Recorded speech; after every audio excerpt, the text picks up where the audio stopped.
what you eat.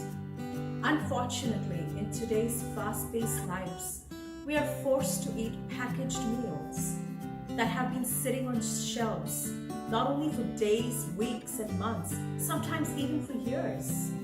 These have been coated and contaminated with pesticides and so many preservatives. Foods that are pure, full of prana, cooked with love, meditation, and healing vibrations.